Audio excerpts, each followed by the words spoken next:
Gusto mo bang hindi matukso sa iba ang iyong karelasyon at ikaw lang ang laging tatawagan nito? Kung yes, please continue watching. Hello mga guys, kumusta kayo? Panibagong araw, panibagong video na naman tayo. At sa araw na ito ay isa na namang video ang ating ituturo sa inyo na simpleng gabay o simpleng pamamaraan na makakatulong sa atin. At bago ang lahat, gusto ko lang mag-disclaimer sa mga taong hindi naniniwala o hindi gusto ang kagaya nitong video. Please skip this video and maghanap kayo ng videos na gustong-gusto nyo dahil ang video na ito ay para lamang sa mga taong naniniwala and gusto mag-try. And ayun, gusto mo bang hindi matukso sa iba ang iyong karelasyon at lalong ikaw lang ang tatawagan nito? Itong ating gagawin ngayon ay napakasimple lang at napakadali ng ating mga materialis. And bago ang lahat, sa mga gustong makita kung meron bang tumalab sa ating mga ginagawang ritual, i-search nyo lang ang ating Facebook group na kung saan nandoon lahat ang mga pinopost natin na tumalab o mga nagpapatotoo sa mga ginagawa nila na oras lang or araw lang ay tumalab kaagad ang kanilang mga ginagawa. I-search nyo lang kung ano ang pangalan ng ating ritual, ano pangalan ng ating channel na sari-saring pampaswerte, ay ganun din ang pangalan ng ating Facebook group. And sa profile, hindi aking picture ang nakalagay, no, ay nilagyan ko ng ibang profile, pero makikita nyo naman ay wala namang ibang pangalan kundi kung ano yung pangalan ng ating channel ay ganun din ang pangalan ng ating Facebook group. And makikita nyo naman doon, pag search ninyo ng sari-saring pampaswerte, ay makikita nyo kaagad yung aking picture dahil makikita naman yun doon sa admin.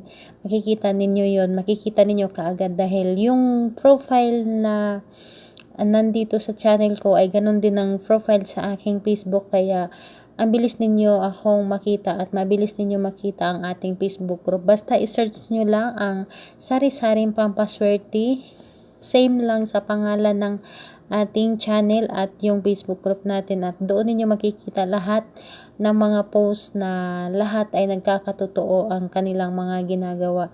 And ayun, kung gusto niyo sumali, i-search nyo lang at i-accept ko kayo. Ngayon, sa ating gagawin ngayon ay para hindi matukso sa iba ang iyong karelasyon at ikaw lang ang laging tatawagan nito at maging sweet pa talaga ito sa iyo. Una, kumuha tayo ng clear na baso. Kailangan clear talaga, tulad nito. Kailangan glass. And sis, pwede bang plastic at basta transparent? Yes, pwedeng plastic. Basta transparent lang. Ito yung nakikita talaga, tulad nito. Napaka-clear, no? Basta clear lang talaga, kahit plastic ay okay lang. At pwede rin naman na disposable glass na ating kakailanganin. At kumuha tayo ng maliit na papel, isang butil na bawang, syempre hindi mawawala ang ating panulat. Sa panulat naman ay kahit anong kulay ng panulat ay pwede ring lapis, kahit anong panulat na meron ka dyan ay pwede naman. Wala naman itong pili sa panulat, kung anong meron ka dyan na pwede nating isulat.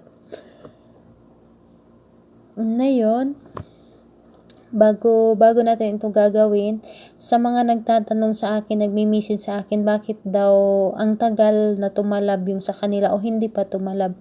Kapag gagawa tayo nito, pagkatapos natin gumawa ng mga ritual, kahit anong ritual, basta kapag natapos natin ito gagawin, kailangan burahin natin ito sa isipan, kasi may nagmi-message sa akin, sila daw yung parang nababaliktad. Syempre, bakit naman hindi mababaliktad sa inyo? Baka hindi ninyo sinunod o ginawa ng tama ang aking tinuturo dito. Tapos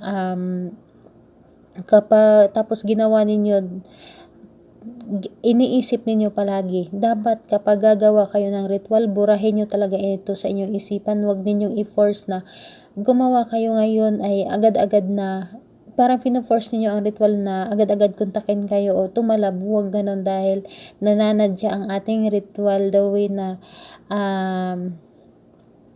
hinihintay ninyo, mas lalo siyang tumatagal. Pero kapag gagawin ninyo ito tapos burahin ninyo sa inyong isipan na back to normal kayo, na alam ninyong parang wala kayong ginagawa, ay makikita nyo na lang, magugulat kayo, no? Sana ganun. Yun lang talaga ang aking kailangan na i-ano nyo talaga, focus positive, huwag mag-isip ng negative kapag gumawa ng ritual, at burahin talaga ito sa isipan kapag natapos. At please lang, huwag ninyo ipagsasabi kahit sa akin, sa kanyo na sabihin kapag tumalab na, dahil yung iba nagmi-message sa akin na sa Messenger, sis, ginawa ko ngayon. Wag naman ganon. Please lang, ako'y nakikiusap sa inyo, kapag kakagawa nyo pa lang o nagpaplano pa lang kayo, wag ninyo muna i-message sa akin, sa kanyo na lang i-message kapag ramdam ninyo na o tumalab na. And ayun, umpisahan na natin. Isulat natin ang totoong pangalan at apelyido ng ating gagawan.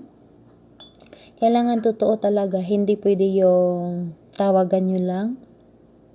Kailangan totoo talaga, at make sure ninyo na correct spelling. Sis, pwede ba isali yung middle name niya dahil marami siyang kapangalan? Yes, pwede.